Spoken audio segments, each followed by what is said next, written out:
Monsieur le Président, Madame la Ministre, mes chers collègues, les sanglots longs des violons de l'automne blessent mon cœur d'une langueur monotone.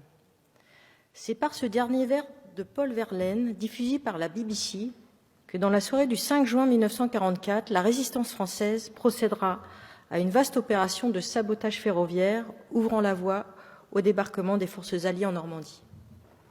L'opération Neptune, face amphibie de l'opération Overlord, débutera en fin de nuit, à la surprise de l'occupant nazi pensant tout débarquement impossible, au vu des conditions météo dantesques de ce début juin 1944.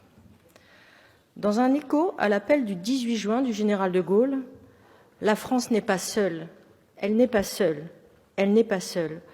Ce sont 6 939 navires organisés en 47 convois regroupant des militaires français, britanniques, canadiens, américains, mais aussi polonais, tchécoslovaques, norvégiens, belges, hollandais, australiens et néo-zélandais qui participent au plus grand débarquement de l'histoire. Dès 6h30 du matin, le débarquement se déroule successivement sur les plages normandes aux noms désormais célèbres.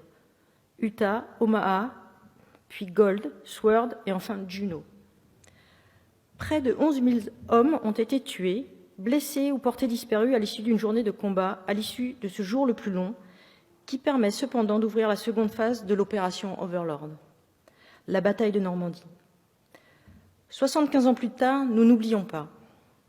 Nous n'oublions pas que grâce à l'héroïsme des 150 000 hommes ayant participé au débarquement, la France a pu être libérée du joug de l'occupant nazi. Nous n'oublions pas qu'il a fallu le sacrifice ultime de plus de 10 000 hommes pour ce seul débarquement pour mettre fin à la période la plus sombre de notre histoire. Nous n'oublions pas enfin que la paix, construite sur les ruines de la Seconde Guerre mondiale, est d'autant plus précieuse qu'elle n'est jamais définitivement acquise et que l'actualité ne manque pas de nous rappeler que maintenir la paix, alors que s'entrechoquent les crises migratoires, climatiques, économiques ou sociales, est un effort de tous les jours reposant sur chacune et chacun d'entre nous. Par cette résolution, notre Assemblée participe et encourage le devoir de mémoire de chaque citoyen français pour que jamais plus de telles horreurs ne frappent notre pays. Enfin, cette résolution rappelle notre attachement au multilatéralisme, seul à même de résoudre durablement les conflits mondiaux, particulièrement en cette période lors de laquelle la tendance à la loi du plus fort refait surface un peu partout en Europe et dans le monde.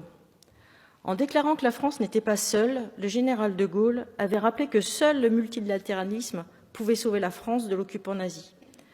Aujourd'hui encore, seul le multilatéralisme permettra la résolution des conflits mondiaux.